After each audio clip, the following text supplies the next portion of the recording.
447 अपने आप में एक मिस्ट्री ही है। क्यों इस मिस्ट्री से कई सालों तक पर्दा नहीं हट पाया था? क्या हुआ था फ्लाइट 447 के साथ? आज ब्रेन बिल्डर इसी मिस्ट्री से पर्दा उठाएगा। तो चलिए वीडियो शुरू करते हैं। एयर फ्रांस फ्लाइट 447 31 मई 2009 का दिन था जब इस फ्लाइट ने रात के 10:30 बजे ब्राजील से पेरिस के लिए उड़ान भरी थी। प्लेन में 228 लोग बैठे हुए थे। ब्राजील से पेरिस जाने में 10 से 12 घंटे का वक्त लगता है और ये प्लेन करीब 3 घंटे का सफर कर चुका था। अब तक एटीसी का प्लेन से संपर्क हो रहा था। प्लेन अब समंदर के बीचों बीच था, लेकिन तभी एटीसी का कंट्रोल प्लेन से टूट जाता है। आमतौर पर समंदर के बीच प्लेन एटीसी की रेंज से बाहर चले जाते हैं। ऐसे में एटीसी को भी किसी हादसे की आशंका नहीं थी।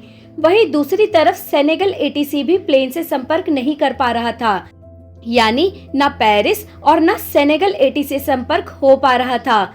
समय बीतता जा रहा था और करीब आधे से 1 घंटे बाद भी प्लेन का एटीसी से संपर्क नहीं हो पाया। इसके बाद चिंता बढ़ने लगी थी, जिसके बाद प्लेन की लोकेशन को ट्रैक करने का फैसला किया गया और फाइटर प्लेन को छानबीन के लिए उस एरिया में भेजा गया। लेकिन सुबह जैसे ही हुई, प्लेन का मलबा दिखने लगा। अब साफ था कि प्लेन क्रैश हो गया है और पेरिस में इंतजार कर रहे पैसेंजर के रिलेटिव परेशान थे।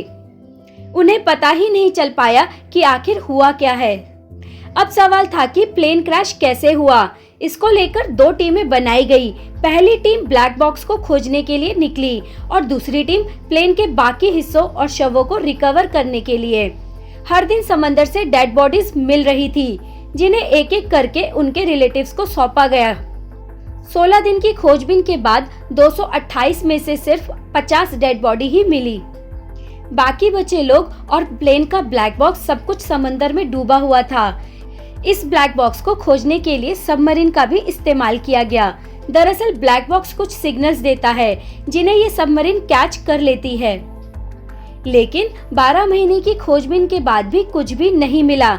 लेकिन घटना के 3 साल बाद 3 अप्रैल 2011 को एक प्राइवेट टीम को बनाया गया और इस टीम ने मिस्ट्री से पर्दा उठा दिया। इस टीम ने अपनी लेटेस्ट टेक्नोलॉजी के अंदर 30 दिन में ही ब्लैक बॉक्स को खोज निकाला। इस टीम ने कुछ ऐसे अंडर वाटर मशीन को अंदर भेजा जो कि फुली ऑटोमेटिक थी। इस छोटी सी पनडुब्बी की सबसे बड़ी खासियत ये थी कि ये समंदर की सतह को स्कैन कर लेती थी। कुछ दिन बाद स्कैन वाली पिक्चर में प्लेन का एक बड़ा हिस्सा समंदर के अंदर दिखा, जिसके बाद एक टीम अंदर गई और फ्लाइट का डेटा रिकॉर्डर और कॉकपिट डेटा रिकॉर्डर को बाहर निकाला गया। घटना के 3 साल बाद अब वक्त मिस्ट्री से पर्दा उठाने का था, लेकिन ब्लैक बॉक्स ने जो बताया उसने सबको हैरान कर दिया। पता चला कि जब से प्लेन समंदर में उड़ रहा था, उस वक्त ये प्लेन तूफानी बादलों में घुस गया था। लेकिन इस प्लेन के रडार ने भी नहीं बताया कि आगे मौसम खराब है। अब पायलट के सामने बादलों से टकराने के सिवा कोई चारा नहीं बचा था। बादलों में बहुत पानी होता है, जो कि -40 डिग्री के टेम्परेचर पर बर्फ बन जाता है। कुछ मिनट बादलों में उड़ने के बाद अजीब सी आवाज सुनाई देने लगी। ये आवाज बर्फ के टकराने की थी।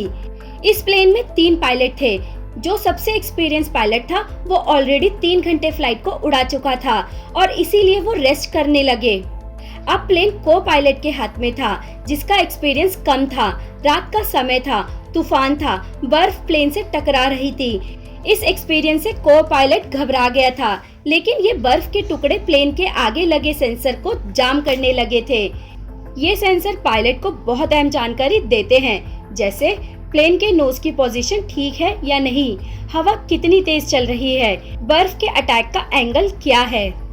सेंसर में कोई भी खराबी आती है तो प्लेन का ऑटो पायलट एक तरह से अंधा हो जाता है। फ्लाइट 447 के साथ भी यही हुआ था। सेंसर के अंदर बर्फ जमते ही ऑटो पायलट एक तरह से अंधा हो गया था, जिसके बाद प्लेन एक तरफ झुकता चला गया। को पायलट प्लेन को तुरंत ऑटो मोड से मैनुअल में लेने लगा और प्लेन को सीधा करने की कोशिश करने लगा। अब प्लेन कभी राइट जा रहा था, कभी लेफ्ट। 3 से 4 मिनट तक यही होता रहा।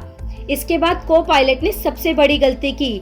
को पायलट ने साइड स्टिक पीछे की तरफ खींच दी, जिससे प्लेन का नाक ऊपर की तरफ उठ गया। प्लेन का एंगल ऑफ अटैक बढ़कर 30 डिग्री हो चुका था, जो बड़ा खतरा बनने वाला था।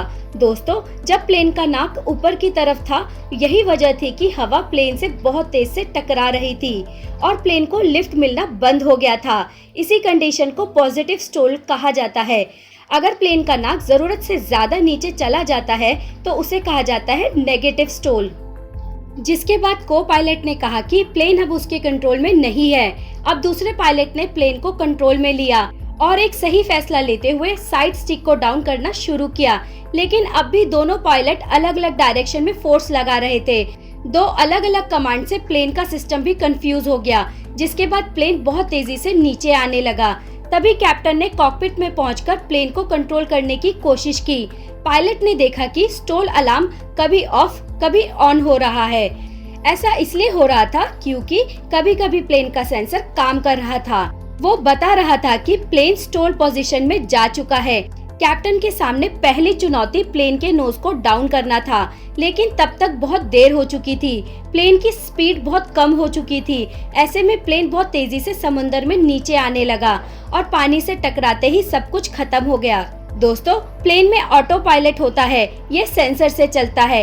ये ऑटो पायलट सेंसर से ही प्लेन को कंट्रोल करता है, लेकिन ऑटो सेंसर के फेल होने से 228 लोग काल के गाल में समा गए। तो ये थी फ्लाइट 447 की मिस्ट्री। अगर आपको ये वीडियो पसंद आई हो तो इस वीडियो को लाइक, शेयर एंड सब्सक्राइब जरूर कीजिएगा। धन्यवाद।